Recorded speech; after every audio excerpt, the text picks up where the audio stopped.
Come on, who doesn't love a good fight? You love it when one guy beats the hell out of the other guy, it's awesome. Or when one girl goes plus ultra because her master is now dating another servant. Ew, gossip. But this time, I need to go over some new fights that managed to turn the internet upside down. So don't expect those Naruto versus Sasuke fights that happened in the early 1600s, because that was a long time ago, to appear in this list, because this is all about some new fights where us sadists get to enjoy one person getting beaten to a pulp by another person. Here we go!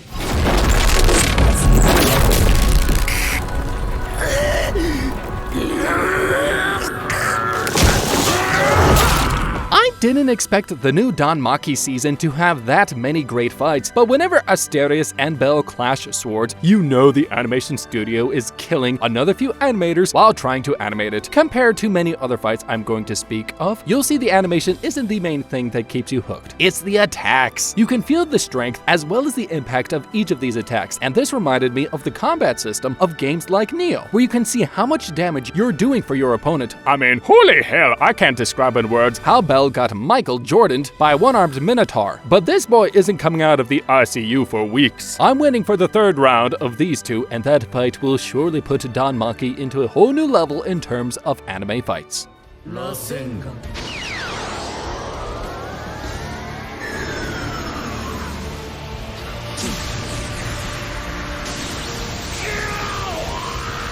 Alright, this isn't a long fight. This isn't one of those UFO table fights with epic animation, but we all love it when that one dumb kid who couldn't do anything useful in the whole show suddenly flexes his muscle and throws nuclear explosions at the enemy. It's really nice. I think the main reason this fight blew up was because of the way it twisted the formula. As Naruto fans, we've always expected rage moments from the main character, but we never expected power flexes because those types of things are normally done by Sasuke. But our good old friend Momoshiki, that guy who got the worst beatdown of all time, decided to make an appearance and throw the largest chakra ball at Boruto that would have probably ripped him to shreds, and all that time Naruto was sleeping. Yeah, I almost forgot that he wasn't the main character anymore.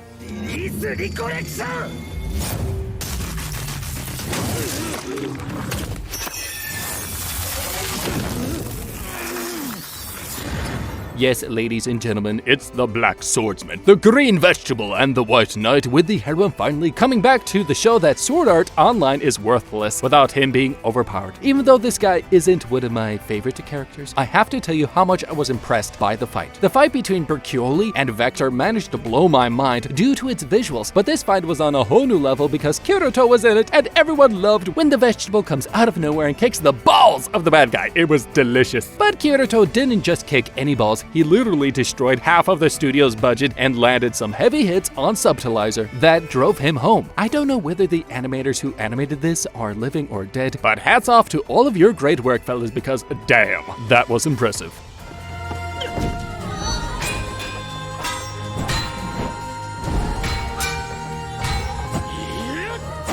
Okay, for the next two fights, I want to touch on some underrated fights that didn't break the internet, but still managed to break the minds of the crowd that watched it. And one of them is the fight in White Cat Legend. I mean, if I said there was a cool fight between 4 armed masked men and an angry Garfield, you'd probably say, yeah, that sounds cool, but I don't like furries. But one look at the fight choreography of White Cat Legend will make your jaw drop to the floor, and you will be like, man, I must watch this right now. This fight is the definition of peak anime fight choreography. I mean, look at these moves. You don't even need to turn this video into a 60 frames per second anime clip because the animation itself is very smooth and each move syncs with another, like this chain reaction. The viewer is not given time to take a break with flashbacks or huge info dumps. It's just fight, and it's awesome! Even if you don't watch White Cat Legend, make sure to give this fight a shot because this is fire!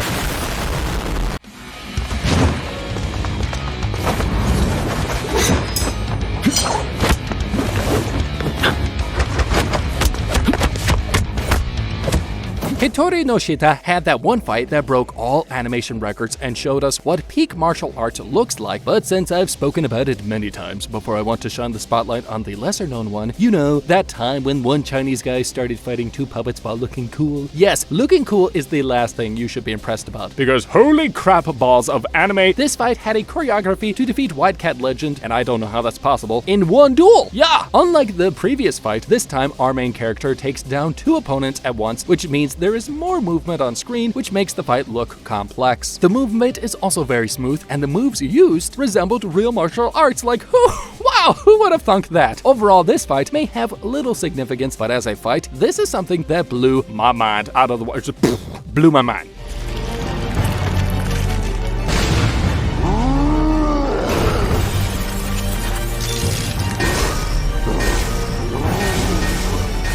Okay, this one didn't have great animation like our previous fights. Yes, I understand Mappa lovers are smashing their computers to the floor right now, but I love Studio Mappa too, folks. But sometimes we need to admit the truth. The Blu-ray seems to have fixed a few issues with the, movement, but this still cannot reach the levels of Eren's fight with the female Titan or his fight with the plot armor Titan. But why did this blow up? Because it's Attack on Titan, hello! You can literally put a sauna fight between Mikasa and Historia, and the fans will still cheer because it's Attack on Titan. You might be a little too obsessive with this, folks. Just saying. Apart from the animation, the rest of the fight was brilliant. Eren finally used his brain, cause he has one, who knew? And Mikasa made her appearance and asked her favorite character, Eren, what were you doing last night? But then Eren was like, sorry sis, gotta kill this hot Titan the same way I destroyed Annie. Ooh. Ouch.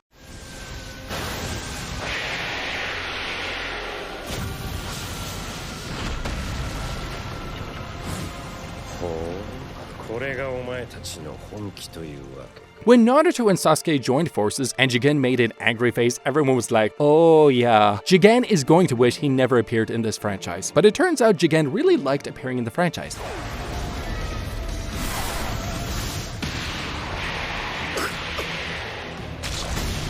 And he proved that by kicking the asses of our favorite characters and sending one fleeing and another trapped in the world's largest ramen bowl. That's rude. Personally, I liked how this fight twisted everyone's expectations. It's obvious that Naruto and Sasuke were everyone's role models, and you can still see some adult men doing hand signs on the street because they still thought Naruto was a cool guy. I mean, I might have done that recently. But then this guy comes in and hits them hard enough to remind them who the main character of this show is. It's time to retire, old folks, because this is the era of the new generation.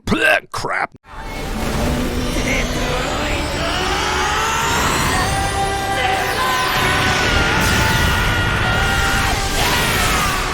Alright, I'll admit, I feel like My Hero Academia is spamming the same formula over and over again. But there's nothing better than two rivals joining forces and giving that one single punch that gave a red alert to every UFO in the nearby vicinity. The movie did a great job of making Nine that one main villain who doesn't need a redemption arc, and then made sure it repeated every Hollywood producer's favorite mathematical formula. If the bad guy is too bad, make the two main rivals Facebook friends so that they can launch one powerful attack and send the bad guy to heaven. Nope, he's going straight to hell because he's bad. But I feel like everything related to this fight managed to increase our hype. That soundtrack rocked in a very emotional way. The animation felt so smooth and fluid, and that Detroit smash literally exploded my computer because that attack needed too much processing power.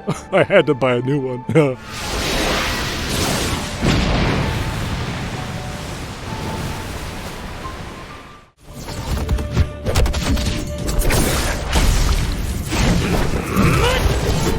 Ladies and gentle weebs, this is peak Chinese animation, trust me, because animation cannot go beyond what you see now. Everything from the movement to the animation to the choreography was gorgeous, and I'm sure these animators need an Oscar award for their work. But the reason you are so hooked to the fight is not because of the fluid choreography. It's because there are plenty of things happening on screen to get your attention. The fight changes its locations every 10 seconds, or so. And our characters don't spam the same move like in a video game and instead resort to using various abilities they have in their arsenal. One time they are flying, another time this dude is on fire, and the next moment this guy is pulling ice shards, which is really nice. And this is literally the best visual slugfest of 2020.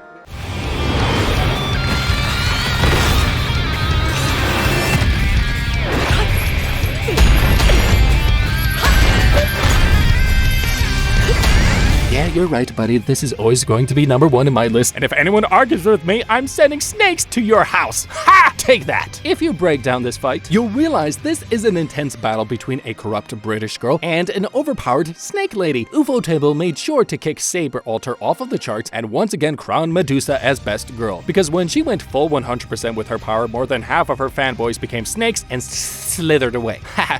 See what I did there? In terms of visual quality, you can tell more than half of the animators are currently in their afterlife. Like, gone off to heaven, or in mental clinics, because I don't know how any sane man can accomplish this level of animation without sacrificing their mental health. I also need to give credits to the director for making sure this fight got more than half of the movie's budget in order to turn this into a visual masterpiece. It's like, mwah, beautiful. And Yuki Kajura needs to get an Oscar for best soundtrack design, because those 2 soundtracks are one of the most epic soundtracks I've ever heard in my life. So once again, we can proudly claim that Fate series and Studio Ufotable is the best ship ever.